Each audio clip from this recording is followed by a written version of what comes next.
Manuel, ¿cómo estás? Muy buen día. Buen día, Jesús. ¿Cómo estás tú?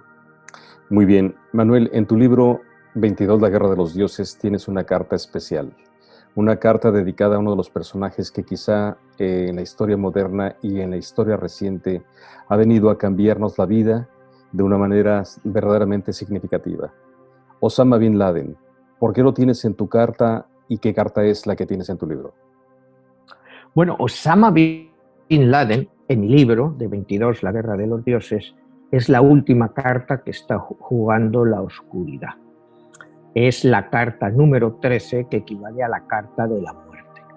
O sea, es un personaje, como todos sabemos, extremadamente, podríamos decir, ha sido una persona que ha influenciado negativamente pues todo lo que es el mundo occidental, ¿no? O sea, la acción de Bin Laden con el ataque a las Torres Gemelas pues nos ha cambiado el mundo tal y como lo conocíamos. Ahora lo conocemos de otra forma diferente. Es un personaje típico de una carta de la oscuridad que quiere traer cambios negativos para la humanidad. Y Osama Bin Laden, bueno, pues ha sido la última carta jugada por la oscuridad en esta guerra. Él representa a la carta de la muerte, la carta número 13, que si quieres al final del programa ya podríamos analizarla, ¿no? Un poco lo que representa esta carta. Osama Bin Laden es el prototipo del terrorista puro y duro. Él es un terrorista y él se define como terrorista. Empecemos por explicar la causa de Osama Bin Laden. ¿Qué tanto tiene que ver con su fe, su creencia religiosa o sus intereses personales? Bueno, te voy a contestar a esa pregunta con una frase de Bin Laden. La obligación de los musulmanes es usar toda la fuerza posible para aterrorizar a los enemigos de Dios. O sea, ya partamos de esa base fundamentalista. Cualquier fuerza disponible es válida para aterrorizar a los enemigos de Dios. ¿Quiénes son los enemigos de Dios? En este caso de su Dios. Por eso te digo, en mi libro 22, La Guerra de los Dioses, vivimos una guerra entre dioses, ¿no? Cuando nos planteamos el monoteísmo, bueno, decir que Cristo, Jehová, Alá, Krishna son los mismos dioses, pues yo creo que es un error de bulto, ¿no? Pensar en el monoteísmo, porque por mucho que queramos decir que los valores que representa un Dios cristiano o los valores que representa un Dios musulmán son los mismos, pues es como muy básico y totalmente fuera de sentido, ¿no? Entonces, de ahí mi libro de 22, La Guerra de los Dioses, que son muchos dioses, son muchas fuerzas, porque en el fondo es nuestra percepción de Dios. ¿Cuál es nuestra percepción de Dios? No es la misma la de los cristianos que la de los musulmanes, o como la de los hinduistas o zoroastristas. Cada uno tiene su visión de Dios. Entonces, decir que es el mismo Dios, bueno, yo como te he dicho otras veces, yo creo que Dios no es más que una energía. Y esa energía pues es la fuerza de todas las energías de todos sus seguidores, que es lo que lo hace más fuerte o más débil. En este caso, pues Osama Bin Laden lo tiene muy claro. Solo hay un Dios, que es Alá, absoluto y misericordioso. Pero bueno, como decir, es una percepción, ¿no? O sea, a la hora de la verdad, ¿cuántos dioses hay? Si hay algún Dios, pues no lo sabemos, ni tú, ni yo, ni nadie que nos esté viendo puede tener la certeza. Una cosa es lo que creamos y otra cosa es pues, la realidad. Pues que nadie ha podido probar ni que Dios existe, ni que Dios existe, ni si existe un Dios, ni si existen 22 dioses, como yo digo en mi libro. Entonces, partiendo de ese punto, los extremistas de cualquier lado, tanto musulmán como cristiano o de cualquier otro, pues siempre han defendido a su Dios por la fuerza, por el martirio. O sea, el martirio ha sido una parte importante de toda la historia de las religiones. No sé si te acuerdas el otro día cuando hablábamos de José Saramago, de su libro El Evangelio según Jesucristo, pues cuando él se sienta en la barca con el diablo y con Dios, le dice, ¿y de qué sirve todo esto si solo va a haber mártires y mártires y al final millones de muertos en mi nombre? Yo no quiero que la gente muera en mi nombre. En el caso de Osama Bin Laden, pues es lo mismo. Él, en el nombre de Alá, va a crear una destrucción inmensa. Y él cree que eso es lo que quiere Alá. Pero realmente, ¿eso es lo que creería Alá? No lo sabemos. A ver, Manuel, empecemos por entender la mística musulmana. ¿Hay algún surá o hay alguna parte en el Corán donde Alá o el mismo Mahoma dé indicaciones de ese pasaje de la Guerra Santa? ¿En qué momento es que se manda a los fieles de la creencia musulmana a tomar las armas y, pues, literalmente hacer una guerra santa?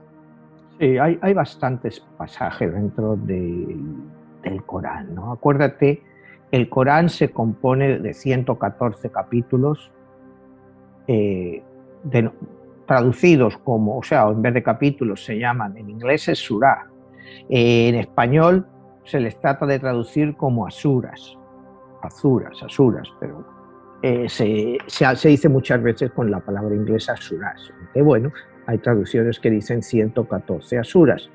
Estos 114 asuras pues están divididos en varias partes. En el Corán no va cronológicamente, es decir, el Corán lo recibe el profeta, empieza a recibirlo en el año 610 y acaba de recibirlo en el año 622. Es un proceso que dura, pues, como vemos, del 610 al 632, perdón, del 610 al 632, que dura 22 años, dividido en dos partes, del 610 al 623, que es lo que se llama la época de la Meca, cuando el profeta recibe los mensajes en la Meca, y del 623 al 632 es lo que se recibe después de la Ejira, que es la marcha que tiene el profeta con todos sus seguidores desde la Meca a Medina. Es lo que se inicia la era musulmana en ese año, 623, es donde comienza el islamismo como tal. En los últimos 11 años, el profeta recibe los versos o las indicaciones de Alá en Medina. Y hay una parte muy diferencial entre lo que es los versos que reciben la Meca, que son más religiosos, más instructivos, más de formas de vida, y los últimos que recibe en los últimos 9 años en la Meca, en los cuales ya al haber empezado lo que era el imperio musulmán o la religión musulmana como tal, hay muchas más leyes, donde se establecen leyes. Los otros primeros pues son más filosóficos, en los otros ya hay más leyes, más regulaciones. Hay que hacer esos dos incisos dentro del Corán. El Corán, bueno, pues como te digo, son 114 suras o asuras y tiene alrededor de, depende, son como 352 páginas. También, claro, depende del tamaño, o sea, como lo haga, pero aproximadamente son 352 páginas. Bin Laden, como veremos ahora, se sabía el Corán de memoria. Si quieres empezamos un poco por la vida de Bin Laden para tratar de entenderle, ¿no? Hay controversia primero en la fecha de nacimiento de Bin Laden. Hay quien dice que nace el 10 de marzo y también Hay otras fuentes que indican que nace el 30 de julio del año 1957. Yo, según mis estudios, él nace el 10 de marzo, está en el 10 de marzo, pero realmente él nace el 11 de marzo, en las primeras horas, o sea, nace unas horas más tarde, del año 1957. Por lo cual tenemos que cuando sumamos todos los números, 11, 3, 1957, nos da 27, y 2 más 7 nos da 9. Bin Laden es un número 9.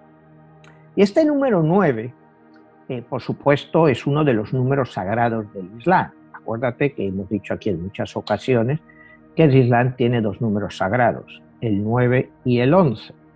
El 9 porque es en el 9º mes en el que se le da el Corán al profeta, es cuando se le entrega. Entonces, eso es lo que más adelante, bueno, lo que se llama el Ramadán.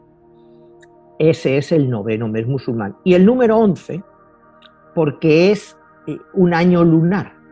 Es decir, nosotros tenemos 365 días y los musulmanes, igual que muchos otros pueblos que siguen el calendario lunar, pues tienen 11 días menos, son 354.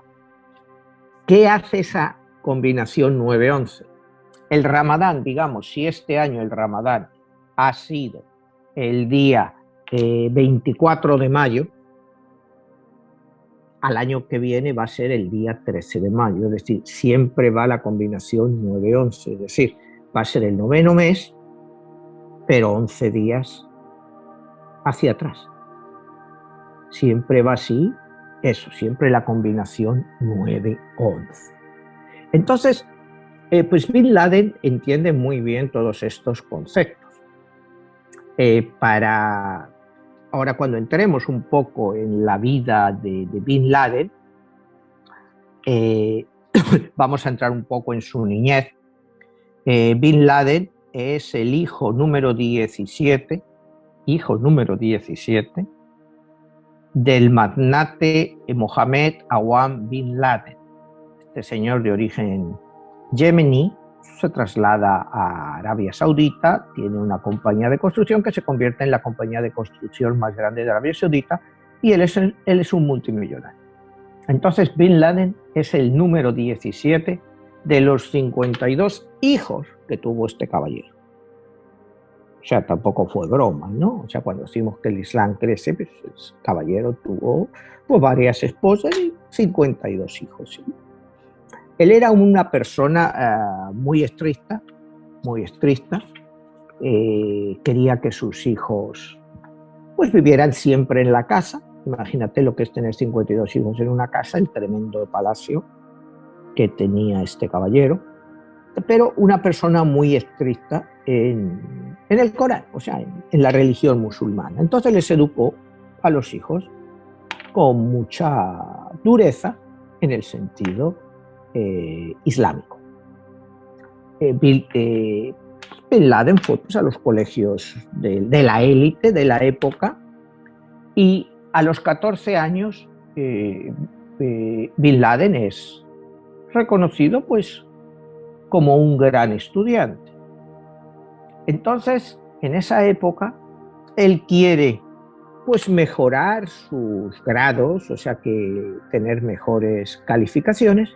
Entonces entra de un grupo islámico que lo único que hacían, en principio, era estudiar el Corán.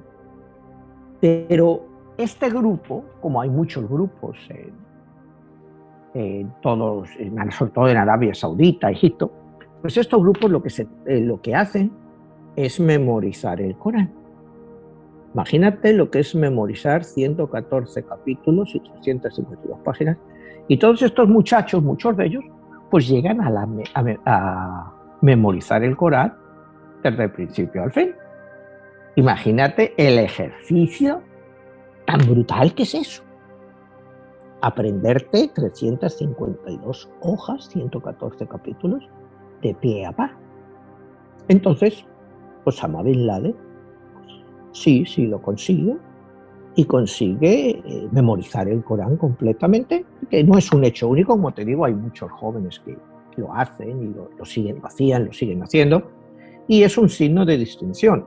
Acuérdate que en la Arabia Saudita pues hay concursos del Corán, donde los jóvenes o los que saben recitan el Corán y los asistentes lloran de lo bien que lo recitan. O sea, ese sentimiento que te esté como si, no sé, si la Biblia es muchísimo más grande, pero el Nuevo Testamento tampoco es muchísimo más grande que esto, que lo memorizaran y que la gente fuera a verlos y se emocionaban tanto que lloraban. Pues lo que te quiero hacer aquí, el punto, que ya tienes que ver cómo era Osama Bin Laden de niño, capaz de memorizarse el Corán. O sea, yo no sé, pues con la gente que yo he vivido cuando yo era niño y con la gente que conozco ahora, yo no conozco a nadie capaz de memorizarse 352 páginas, eso te lo digo. O sea, si cuando estudiábamos, que acuérdate que la forma en que nosotros estudiamos era memorizar, o sea, la forma en que a nosotros nos enseñaron de niños, pues era una forma pues que hoy se considera un poco ilógica, pero es la forma en que nosotros aprendíamos, memorizando, ¿no? O sea, tienes que aprender esto es así. Yo no me puedo imaginar lo que sería memorizar 352 páginas de la Biblia o de cualquier otro libro. Y sin embargo, ya este hombre, de niño, lo hizo igual que los otros muchos de su grupo, ¿no? En este grupo, el líder, el mulá que les enseñaba, era un tipo, bueno, un caballero muy radical, muy islámico, ¿no? Y les decía que no había problema en que el verdadero Islam tuviera que promover la muerte y la destrucción con el fin de propagar el Islam pues, por todo el mundo, porque era la religión verdadera y pues, había que propagarla. Entonces ya esto le influenció mucho a Osama Bin Laden. Ya estando con este mulá, pues él decidió un poco cambiar su vestimenta y su forma de verse. Se dejó crecer la barba, se compró camisas arrugadas y pantalones pues no tan largos, más cortos, para emular un poco a como se decía que vestía el profeta. Pues esto era ya más un poco de seguir los dictados del profeta. Por primera vez se casa a los 17 años, su primera esposa, cuando Osama tiene 17 años, es un matrimonio que el padre arregla. Osama va a la universidad y en 1981 se gradúa en ingeniería y en administración pública. Aquí hay un punto en que, bueno, Osama iba a ser ingeniero, o sea, ya tenía su título de ingeniería y iba a trabajar en la gran compañía de su padre, como era parte de la tradición familiar. Esto pasó en 1981, cuando él se gradúa. Pero desde 1978, Obama había algo que no le gustaba, y fue la invasión de la Unión Soviética, de la antigua Unión Soviética, de Afganistán. Él consideraba que esto era totalmente ilegal, que la Unión Soviética no tenía ningún derecho a atacar a los afganos, y es cuando él decide que, bueno, pues que se va a unir a la resistencia afgana. Él marcha a Afganistán, se une pues con algunos de los líderes, empieza a reclutar nuevos miembros.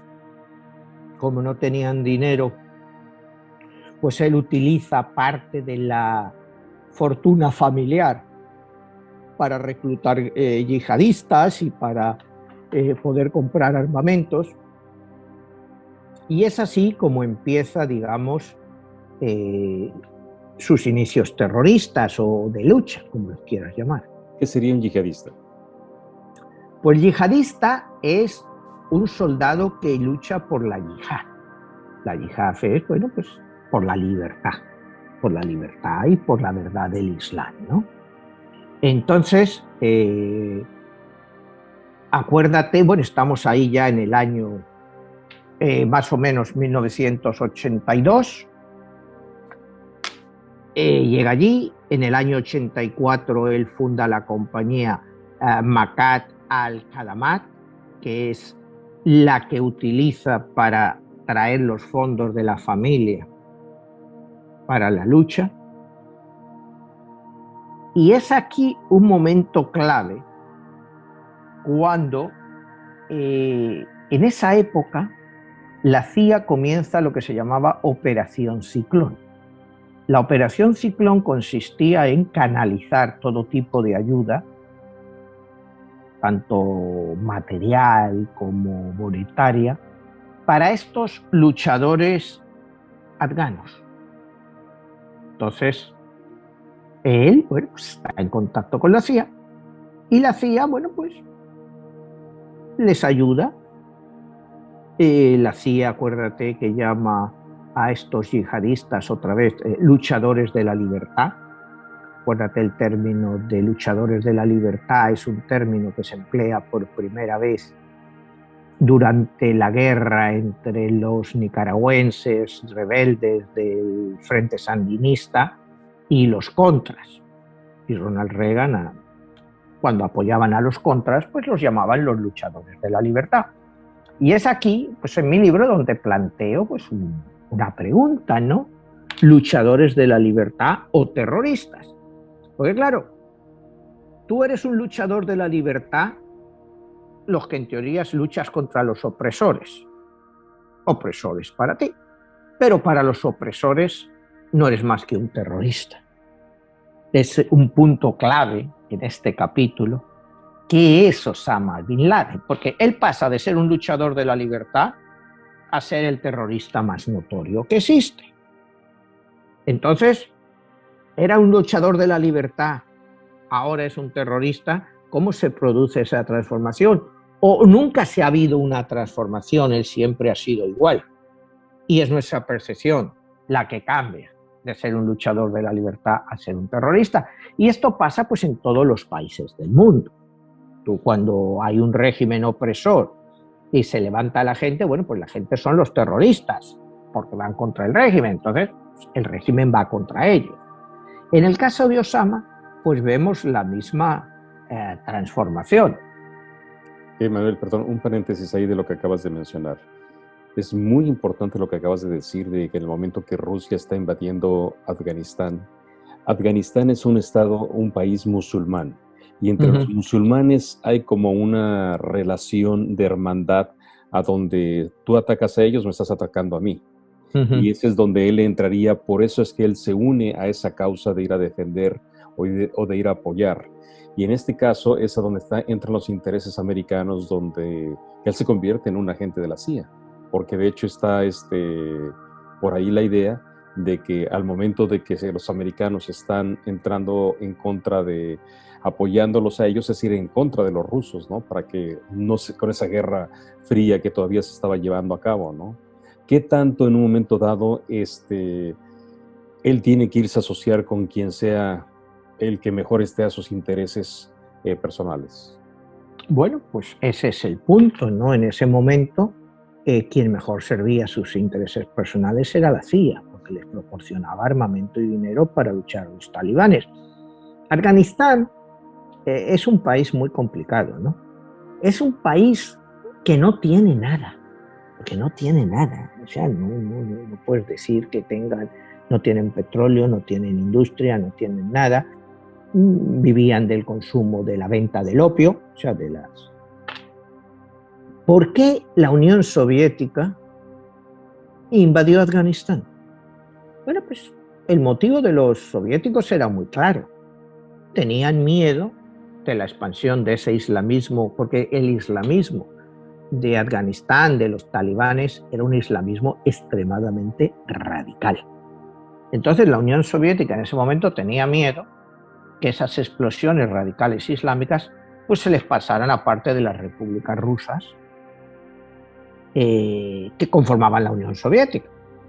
Entonces, por eso invaden Afganistán. Es una guerra que dura 11 años, de 1978 a 1989, y es un fracaso brutal para la Unión Soviética. Cuando ellos abandonan, es un fracaso. Pero para Bin Laden es un éxito. Él vuelve a Arabia Saudita y él es considerado un héroe. Él es recibido como un héroe. Es decir, otra vez volvemos a lo mismo. Ahora es un héroe, luego va a ser el terrorista más buscado y más odiado, y que ni siquiera querían decir que era de Arabia Saudita.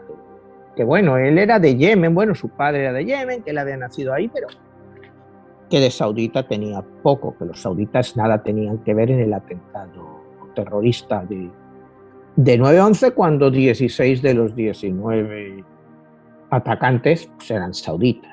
Entonces ya entramos en la política, ¿no? Es tirar la piedra para otro lado, tiras la piedra y escondes la mano.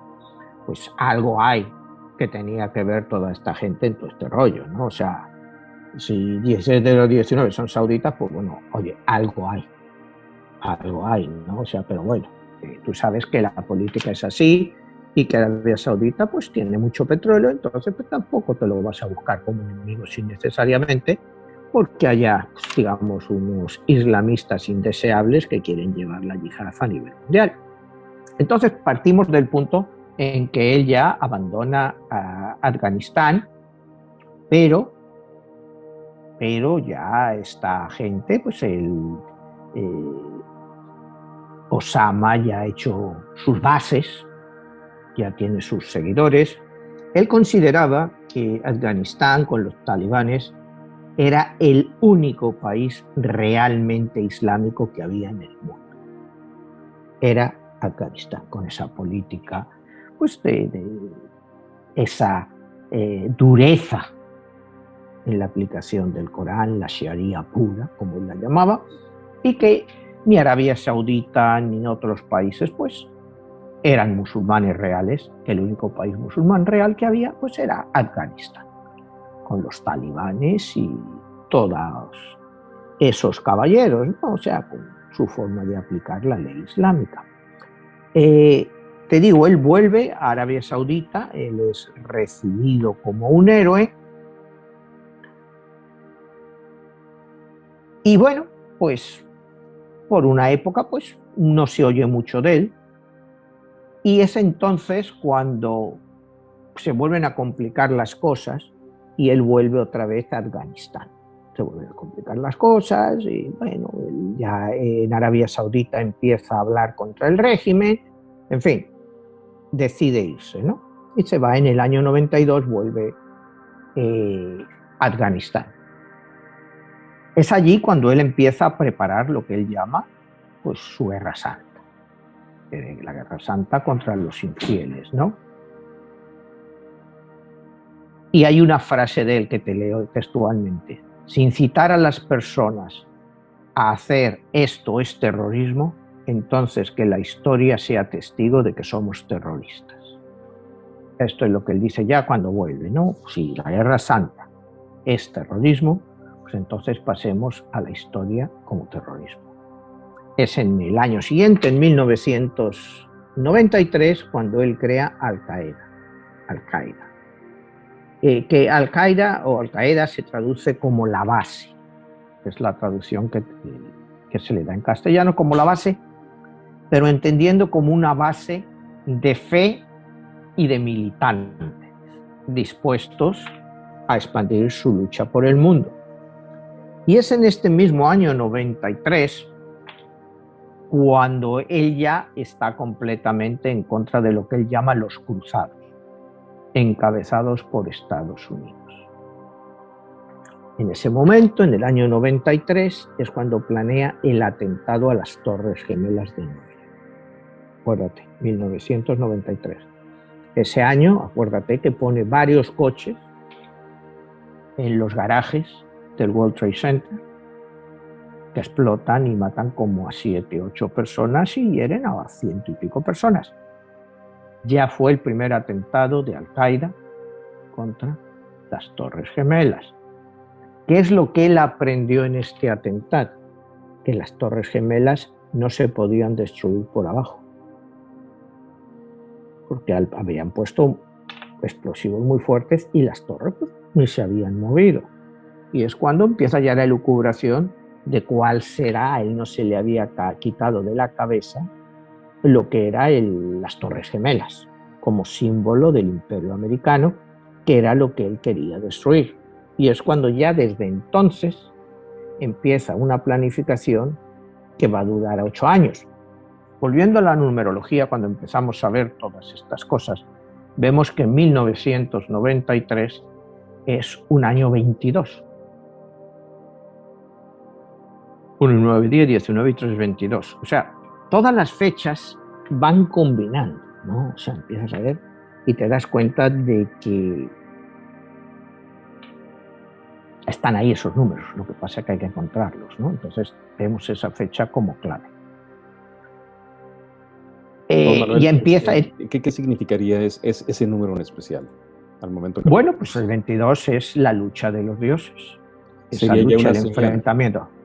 Una señal de que es una señal de por qué se están utilizando los números 11 y 22, porque en todo esto se utilizan los números 11 y 22 y 9. Él es un número 9 y va a utilizar los números 11 y 22 en todos sus propósitos, como veremos más adelante. Es ya aquí en esta fecha cuando él empieza a hablar contra las tropas norteamericanas que están en Saudi Arabia, porque dice que están violando territorio sagrado.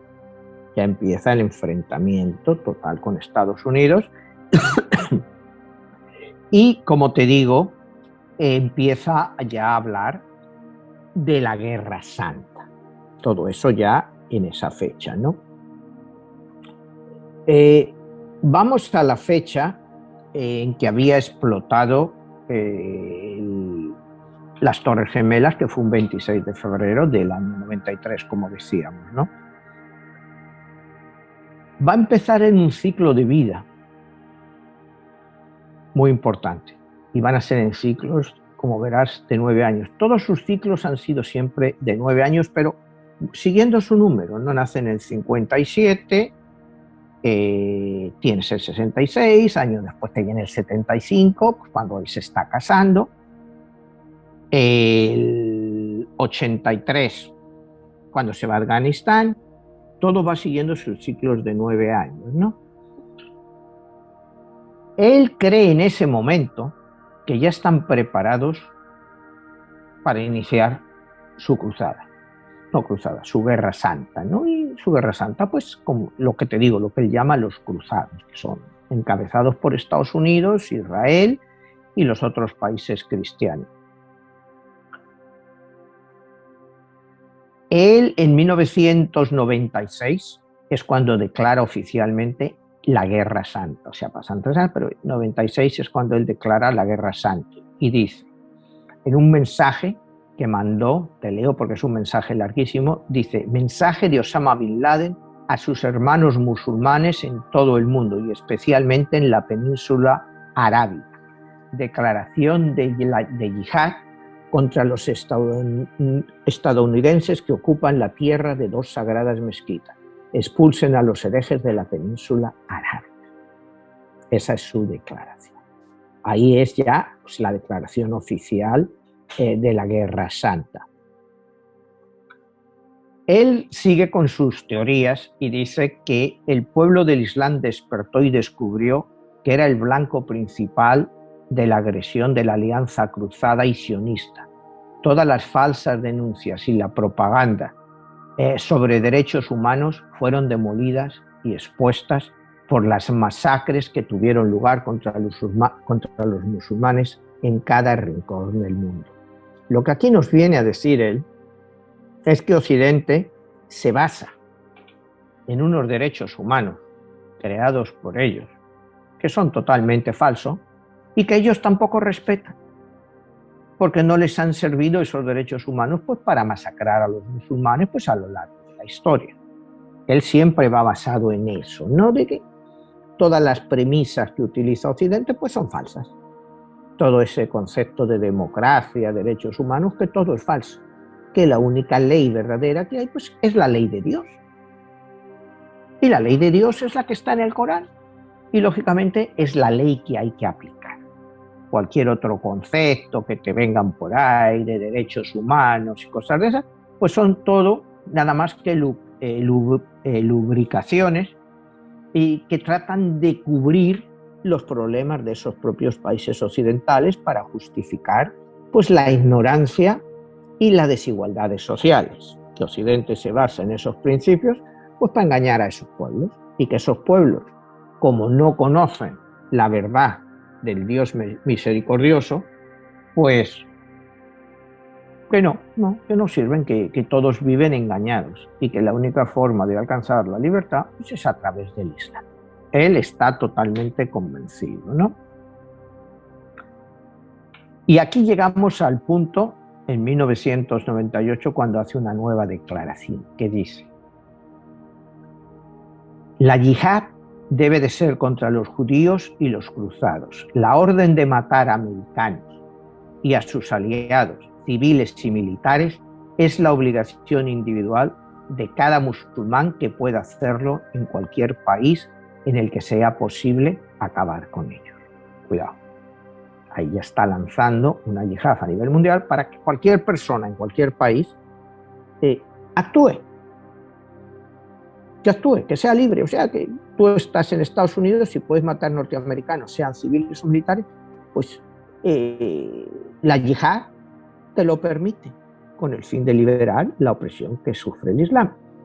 Claro, todo esto le lanza muchísimos reproches de los gobiernos, digamos, como Arabia Saudita, en fin, Qatar, porque ellos no quieren en ningún momento pues cercenar sus relaciones con los países occidentales, pues porque son sus mejores clientes, ¿no?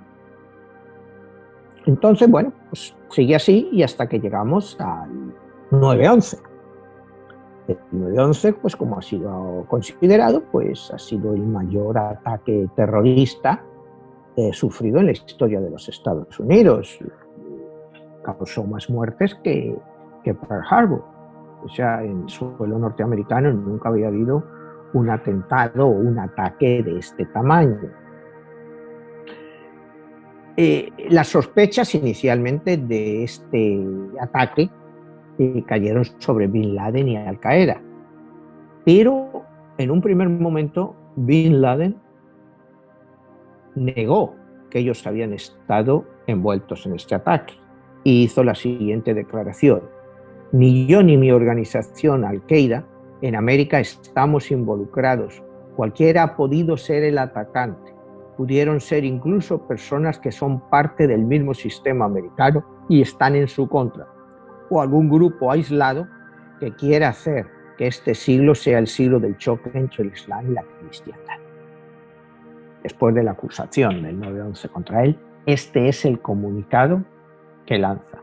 ¿Por qué lanza este comunicado? Bueno, hay muchas versiones, quizá para confundir, quizá para ayudar a algunas personas que estaban metidas en este tinglado, en toda esta conspiración islámica, para que pudieran escapar. Pero el caso es que en un primer momento él lo niega. Él lo niega. Yo no recuerdo que aquí se le diera mucha importancia a este comunicado. O sea, ya te digo, ya han pasado 20 años desde el 2001, pero yo no me acordaba mucho de este comunicado, que él lo negaba. Entonces, pues, todo la investigación que estoy haciendo, pues salió a colación este comunicado porque es parte integrante de él. Y aquí viene un poco la filosofía del libro, en que un poco empiezan a hacerse preguntas, ¿no? ¿Y qué significa este 9/11 entre la relación entre el Islam y la cristiandad? Pues en el fondo no es más que la continuación de una guerra que empezó en el 632, es decir, hace más de 1400 años, y que ha estado latente por toda la historia, porque el Islam y la cristiandad siempre han estado luchando desde que surge el Islam. Es un poco cuando allá hablábamos el otro día, ¿te acuerdas de la trampa de Tucídides? Cuando hablábamos de Xi Jinping, cuando un imperio emergente desafía a un imperio que ya está preeminente y tiene todo el poder, eventualmente siempre acaban en una guerra. Pues esto es lo mismo. Cuando surge el Islam, pues el Islam empieza a atacar al cristianismo. Y es por todo el mundo, a nivel mundial, y ya te digo, entran en Europa a través de España en el 711, y es una guerra pues que dura 1400, 1500 años, y que ahí sigue. Ha cambiado la forma que es, se puede convertir en un momento en económica, acuérdate, la época del embargo del petróleo, pero siempre ha estado latente, y es otra vez por dos visiones religiosas y filosóficas diferentes. En el fondo los dioses siempre están ahí. ¿Qué les ha llevado a los musulmanes a estar siempre en guerra? Bueno, pues Alá, su Dios, la defensa del Islam. ¿Y qué les ha llevado a los cristianos? Pues lo mismo, colonizar países para cristianizarlos, acabar con los herejes. En el fondo es siempre lo mismo, es lo que hablábamos el otro día, pues que los dioses siempre piden sangre, piden sacrificios, piden muertes, y es pues la mala interpretación de los dioses o la interpretación que los dioses quieren que tengamos de ellos. No lo sé. El caso es que cualquier religión pues es una religión que busca imponer su criterio sobre los otros. Todo eso cambió, o sea, te digo, con los romanos. Acuérdate cuando hemos hablado aquí de los romanos, del Imperio Romano, que eran un imperio totalmente tolerante. Había muchas religiones en la época. Cada vez que conquistaban un pueblo, pues metían a los dioses de ese pueblo en su panteón, pues como dioses más. A ellos les daba igual en quién tú creías. Y llegamos a la época esta de la intolerancia, encabezada por el cristianismo, cuando Roma en el 325 pues, se convierte al cristianismo como doctrina oficial, y al 623, cuando comienza la égida musulmana, y pues, el Islam debe ser la única doctrina que prevalezca. Y a raíz de ahí, pues es un enfrentamiento, pues diríamos, entre las dos grandes religiones que hay hoy en el mundo, y que sigue hasta la época, porque no ha dejado de existir esa lucha. Quizá hoy la lucha es un poco diferente, pero eventualmente puede acabar en una lucha armada. Me explico, pero esa es la tendencia a la que nos llevan estas implosiones religiosas. A ver, Manuel, tengo una pregunta ahí hablando de la numerología de Bin Laden, y especialmente en la carta que tú utilizas en tu libro 22, La Guerra de los Dioses.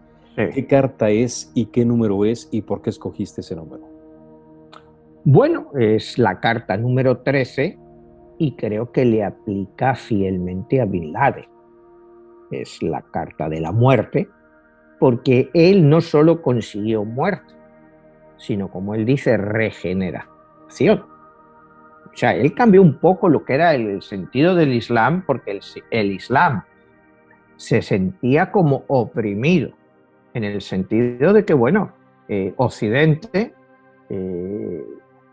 por el último siglo y pico, les ha impuesto todas sus normas. O sea, desde que tuvimos la dominación inglesa de todo lo que era Oriente Medio, desde después de la Segunda Guerra Mundial y de la Primera Guerra Mundial, que se empezaron a dividir los países artificialmente. O sea, los países se dividieron por decreto británico y no se respetaron muchísimas cosas. Entonces, él acelera con esa carta pues, la destrucción. Para mí es el personaje que lleva la muerte y que enaltece la muerte, porque la muerte es enaltecida con el yihadismo, ¿no? Pero aquí surge un punto con el yihadismo que es muy curioso, ¿no? Para mi punto de vista, ¿no? Si el yihadismo te acerca a Dios, te acerca al paraíso, si realmente la gente lo creyera, pues ¿por qué no se inmola muchísima más gente? Miles, millones, ¿por qué no los viejos, los tullidos? Oye, si yo realmente creyera que iba a ir al paraíso por morir en la yihad, pues sería fácilmente inmolable, y sin embargo, pues la gente no se inmola. O sea, solo se inmola un cierto tipo de gente, puedes llamarlos fanáticos o como quieras, pero entonces este concepto de yihadismo, de ir al paraíso, que sí está en el Corán, cuidado, que sí que está, pues a mí me hace creer que tampoco se lo creen tanto, porque si no sería imposible de vencerlos. O sea, si tú vas y te pones una bomba y explota en un mercado israelí y vas a ir al cielo y vas a tener ahí, pues, no sé, un montón de mujeres que te están esperando y además vírgenes, pues es un concepto muy atractivo. ¿Y por qué no lo hacen? Pues como pasa en el fondo de todas las religiones, porque la gente no se lo cree, que tú crees por miedo, pero cuando hablamos en el concepto cristiano y también en el islámico del paraíso para la resurrección de los muertos, el juicio final, pues son conceptos que yo creo que cuanto más avanza la sociedad, pues son más difíciles de entender. Son más difíciles de entender. Entonces, el Islam con su educación, pues hace que la gente pues siga creyendo en estas cosas que son parte de, otros te dicen, es que son parte de nuestra cultura. Sí, bueno, son parte de tu cultura, pero cuando esas se están enfrentando con mi cultura y me están causando daño, pues eventualmente vamos a chocar. Pero a mí el concepto este del yihadismo, de los que mueren en la yihad, que van al cielo a gozar de todo esto, pues es muy parecido al concepto cristiano de los mártires. Los mártires, bueno, morirán explicando la verdadera fe y estarán sentados a la diestra del Padre. Pues es lo mismo. O sea, lo que voy es que entre el Islam y el cristianismo, pues tampoco hay tantas diferencias. Tampoco hay tantas diferencias en los conceptos, en la vida, en el más allá, ¿no? Recuerdo que leyendo una entrevista a un clérigo musulmán que le preguntaban, bueno, ¿y por qué no aceptan ustedes la reencarnación? Y diría, pues desde el punto de vista musulmán, quizá pudiera ser aceptada, pero el problema es, cuando venga el juicio final, ¿por qué vida te van a juzgar? ¿Por esta última vida? ¿Por las vidas anteriores? Eso. Dice, sería muy difícil de poder juzgar a una persona, ¿no? Porque si tú has tenido muchas vidas, pues en algunas habrás sido mejor, en otras peor, en unas habrás seguido pues las prescripciones, en otras no. Entonces, ¿por qué vida te van a juzgar? Entonces, no, pues solo puede haber una vida y eventualmente cuando llegue el día del juicio final, pues ahí te vendrá pues, tu castigo o tu fuego eterno o el paraíso. ¿Me entiendes? Son siempre áreas muy nebulosas de explicar, ¿no? Entonces, el Islam mantiene todo eso, pues yo no me atrevería a calificarlo en la ignorancia, porque la ignorancia es mucho la ignorancia que nosotros queremos tener. O sea, yo puedo ser un ignorante, o sea, yo personalmente me considero un ignorante, pero trato de aprender, o por lo menos trato de entender, que me sirva de algo o no. Pues no lo sé, yo trato de aprender, ¿no? Tú ves la juventud actual, te hablo cuando yo era niño en España o cuando estudié aquí en Estados Unidos, pues la gente es más práctica, la gente es más práctica. Y todos estos conceptos religiosos, pues los dejan de lado.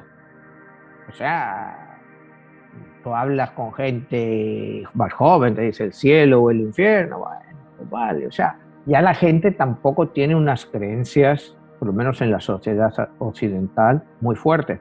En el Islam sí.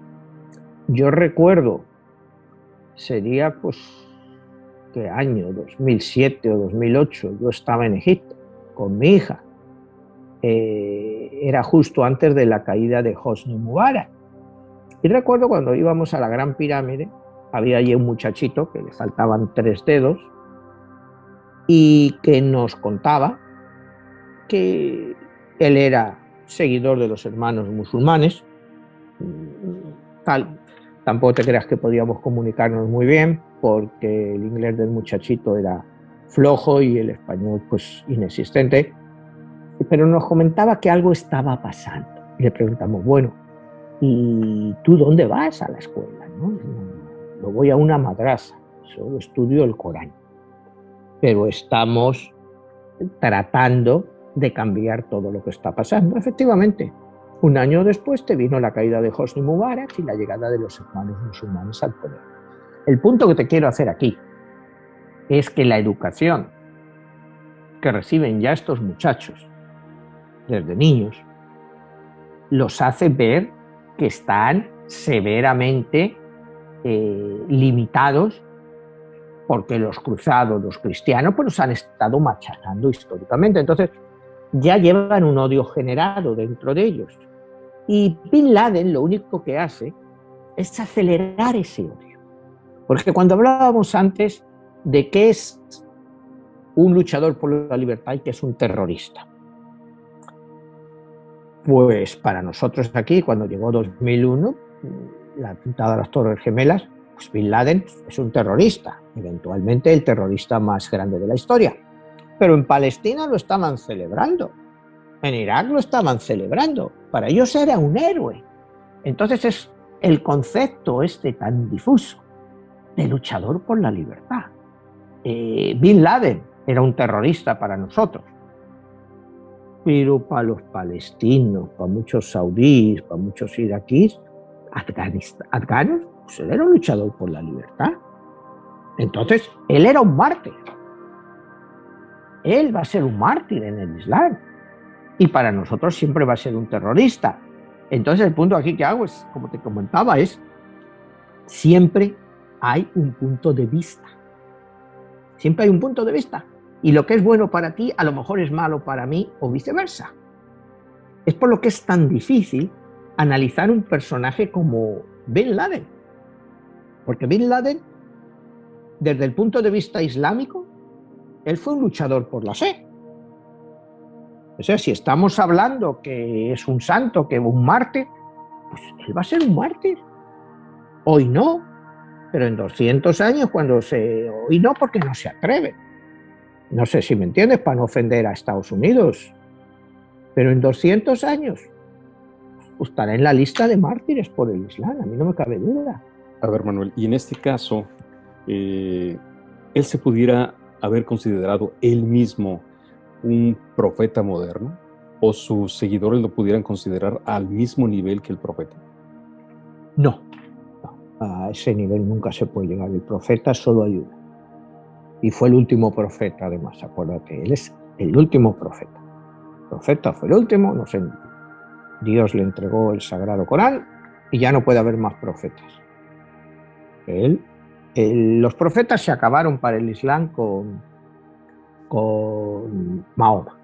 El primer profeta fue Abraham, Adán y Eva también los consideran profetas, a Cristo también lo consideran profeta, aunque de un nivel menor. Para ellos el gran profeta fue Abraham. O sea, porque acuérdate que el Islam se basa mucho en la Biblia. O sea, muchas partes del Corán pues son partes de la Biblia. Una de las partes, por ejemplo, más curiosas es el famoso sacrificio de Abraham, que yo he hablado mucho porque por los números, encabezado 47, versículo 11 del Génesis hebreo. Y es, nosotros en el mundo cristiano estudiamos, leemos, nos enseñan que cuando Dios le dice a Abraham que sacrifique a su hijo Isaac, entonces Abraham va a sacrificar a Isaac. Pero en el Corán, Abraham no está sacrificando a Isaac. sino que está sacrificando a su hijo mayor, que es Ismael, que es de donde vienen los ismaelitas, que es una rama de los musulmanes. O sea, ellos dicen que al que Abraham iba a sacrificar era a Ismael y no a Isaac. Porque acuérdate que Abraham y Isaac eran gente ya muy mayor, ¿no? Y cuando Sara, que era la esposa de Abraham, se queda embarazada, pues tenía como 70 y tantos, 80 años. O sea, son cosas de estas que son un poco difíciles de entender.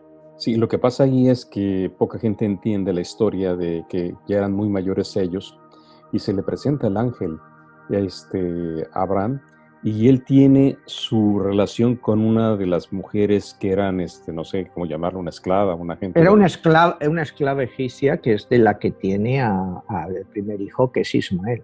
Y se le considera la importancia del primogénito, que es ahí que es la bendición que le da y que por transferencia de poder a él le correspondería todos los dones, que en este caso sería de Abraham.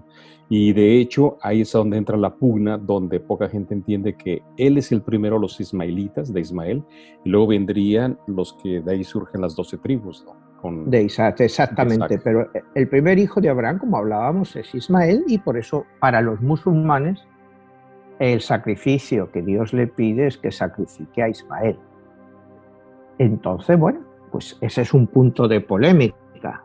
Lo que tú acabas de decir, pues el hijo mayor, pues lógicamente el primogénito era el que mayor privilegio tiene, pero en la Biblia cristiana, la Biblia hebrea, se ha dejado de lado a Ismael, en el sentido que, acuérdate, después de que Abraham va a sacrificar a su hijo a Jehová, es cuando llega un ángel y le para la mano y le dice que sacrifique en su lugar a un cordero, y es cuando, una cosa que me resulta muy curiosa de la Biblia, dice que la esclava pues se lleva a Ismael en brazos. O sea, un muchacho de 15 años, imagínate una señora de 70 y tantos, 80, pero bueno, eso son cosas que están dentro de la Biblia que quizá pues no se deberán de tomar al pie de la letra, pero es lo que hay, ¿no? Pero ahí te digo el punto discordante grande entre el Islam y en un capítulo o versículo fundamental que es el 47:11, según cuando estudias la numerología.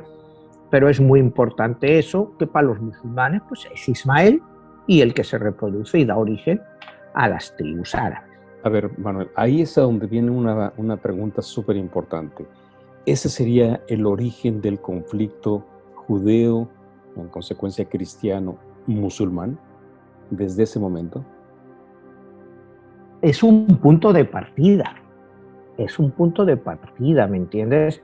Porque imagínate si estamos hablando, no sé, supuestamente, si Abraham vivió 2000 años antes de Cristo, más o menos. ¿Qué es lo que nos ha quedado de eso? Sabemos ni siquiera si existió Abraham. O sea, pues para los creyentes sí, y sobre todo para los judíos, pues lo consideran el gran patriarca, ¿no?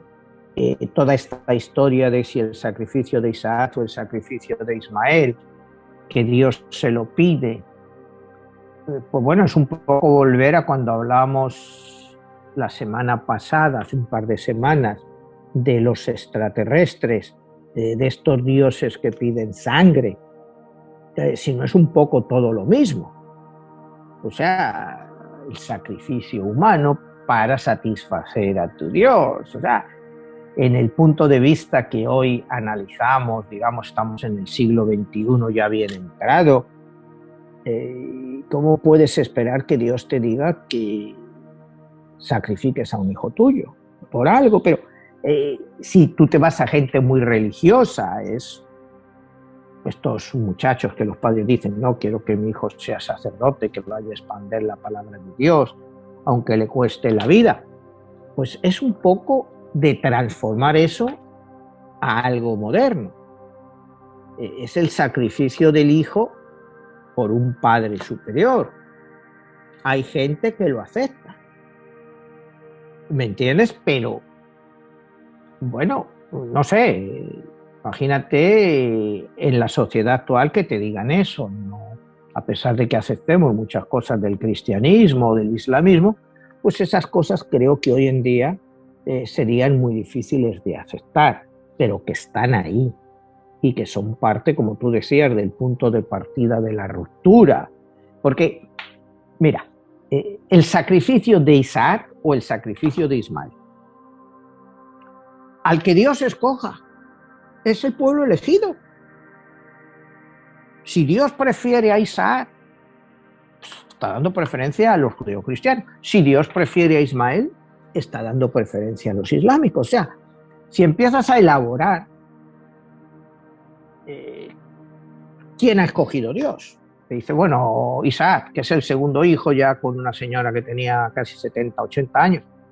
Bueno, si Dios prefiere ese hijo ser sacrificado, es porque debe de ser su favorito. Y si deja al otro, que ya tiene 15 años, que se vaya con la madre, pues es que no le interesa, no tiene un plan real para él. Entonces, es un punto de conflicto por una interpretación religiosa. No sé si me explico, o sea, ni sabemos si estaba Ismael o si estaba Isaac, o si ni Ismael ni Isaac existieron alguna vez. Pero te dan el punto a la polémica. ¿A cuál de ellos prefería Dios que Abraham sacrificara como su hijo? ¿Cuál era el que Dios quería para hacerlos sus favoritos? Entonces, pues estamos entrando en un área filosófica, porque ni te diría histórica, porque la historia que tenemos de eso, pues la historia de Abraham y Isaac, pues es la Biblia hebrea, y Ismael y Abraham es el Corán. Entonces, pues no sé, es como decir lo tuyo o lo mío, ¿no? O sea, pero ninguno sabemos realmente. Manera de síntesis, Manuel. Osama Bin Laden se está cumpliendo un año luctuoso de cuando fue asesinado. ¿Cuál sería tu resumen a nivel de todo esto en tu libro? Mira,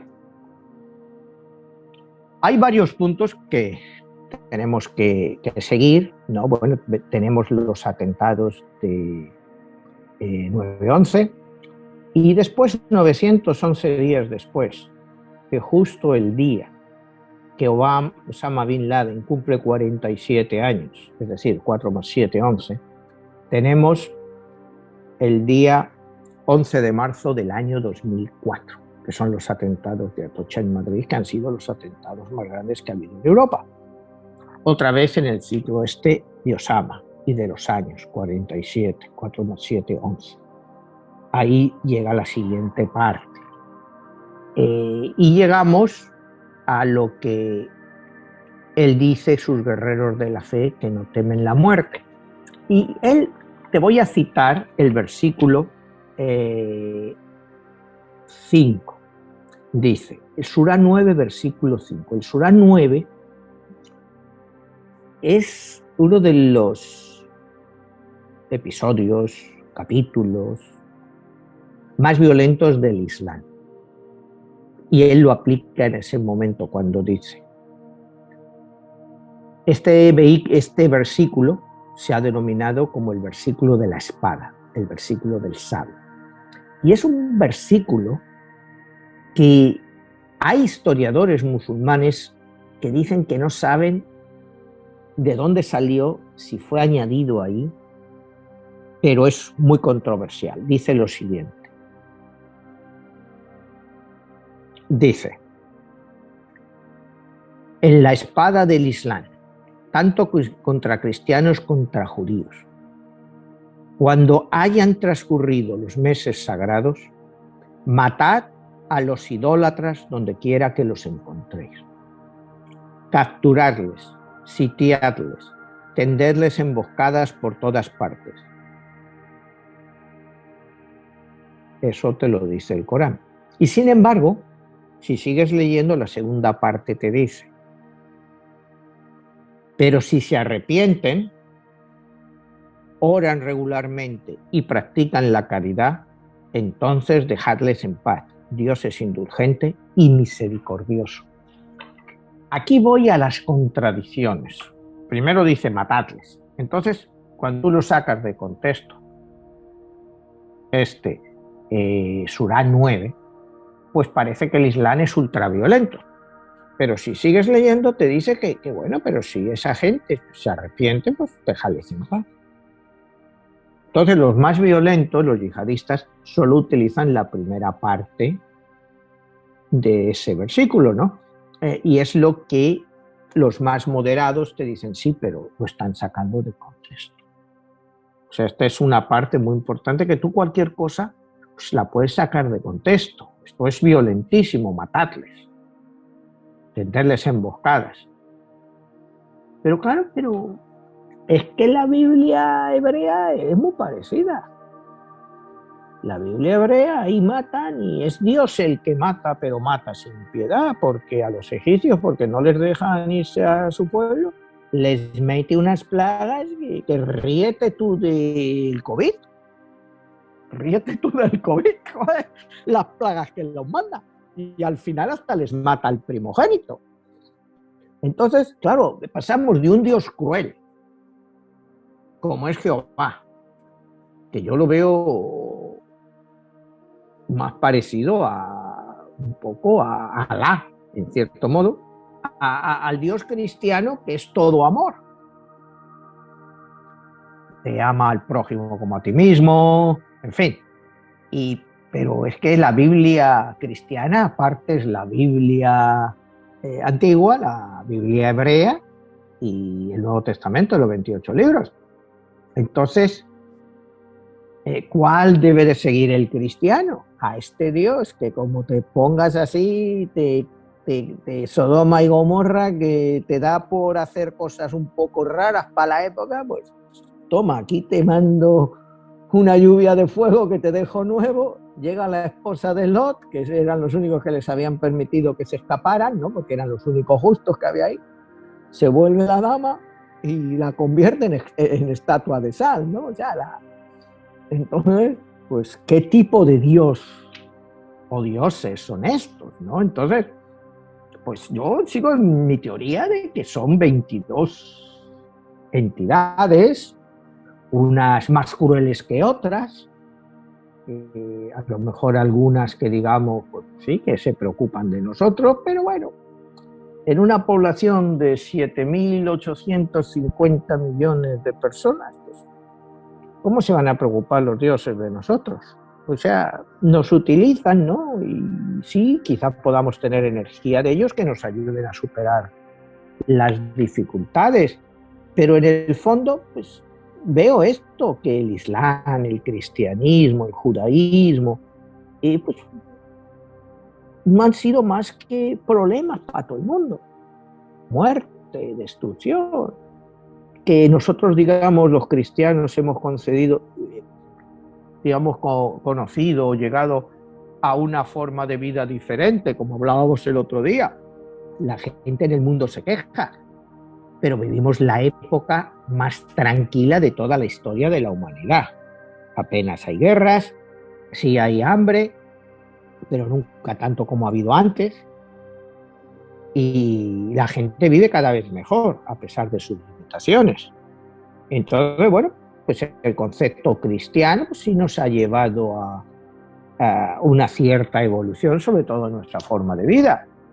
Cuando hablábamos el otro día del modelo chino, después de todo lo que les habían hecho pasar los británicos a los chinos en el siglo XIX y parte del XX, pues la revolución china pues, les ha mejorado el nivel de vida notablemente, por mucho que queramos criticarlo. ¿Cuál es su Dios?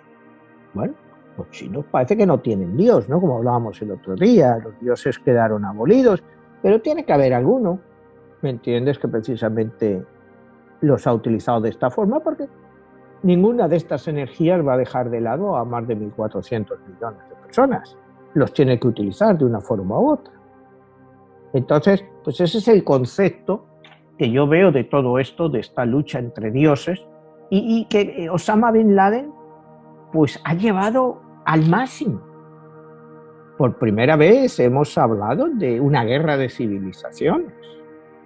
O sea, se habla de una guerra de civilizaciones, y esta guerra de civilizaciones pues, está basada pues, en una guerra entre el Islam y el cristianismo, pero que no es nueva. Como te digo, llevamos 1400 años. Unas veces ganan los musulmanes y otras veces ganan los cristianos, pero los musulmanes han tenido muchas épocas de esplendor en que nos han dominado por muchos siglos, o sea, nos han dominado y avanzaron mucho más en medicina, en alquimia, en matemáticas que nosotros. Luego, pues, la parte final pues, ha sido el ciclo europeo y el ciclo americano, pues, que han impuesto su cultura a nivel mundial. Pero a esta gente no les vas a cambiar su forma de ver las cosas. Como te decía, mi experiencia con el muchachito este ahí en las pirámides. O sea, creen eso, se educan en eso. ¿Qué les vamos a imponer? ¿Nuestros regímenes o nuestros ideales por la fuerza? Eso es imposible. Pues Manuel, hemos llegado al final del programa. Muy interesante todas estas reflexiones sobre estas culturas, estas religiones y estas medidas tan extremistas como en el caso de Osama Bin Laden. Y pues no queda más que agradecerte y invitar a las personas que vayan a las redes sociales, que visiten tu canal en YouTube. ¿Cómo lo pueden encontrar? Bueno, pueden ir a Amazon o a las redes sociales que pones tú ahí y ahí encuentran todos mis libros. Te quería hacer antes, para acabar ya, la muerte de Bin Laden, ¿no? La muerte de Bin Laden tiene lugar el 11 de marzo del año 2004, que cuando sumas todos los números te vuelve a dar 11. O sea, se acuérdate, un comando americano que acaba con él en Pakistán, ¿no? Pero cierra también su muerte un 2 de mayo de 2011 con ese número, con el número 11. ¿Tú dirías en este caso que Bin Laden ha sido marcado su destino por la numerología? Sí, y que ha cerrado su ciclo. Nace con un 9 y muere con un 11. Otra vez 9-11, volvemos a ver, y ahí están los números. O sea, yo no me he inventado el 2 de mayo del 2011, es el día que después se anunció su muerte. Su cuerpo nunca se vio, no se pudo quemar, lo más normal es que hubiera sido cremado, pero como el Islam prohíbe la cremación, porque el fuego solo está autorizado para el creador, que fue tirado al mar. Y ahí es la versión oficial que nos dieron, ¿no? Pero otra vez en un 11. Muy bien, Manuel, te agradezco muchísimo y bueno, queda que las personas que estén interesadas en ampliar este tema, pues que consulten tu libro y bueno, pues lo pueden encontrar en las diferentes redes sociales. Gracias, Jesús. Hasta la próxima. A la próxima.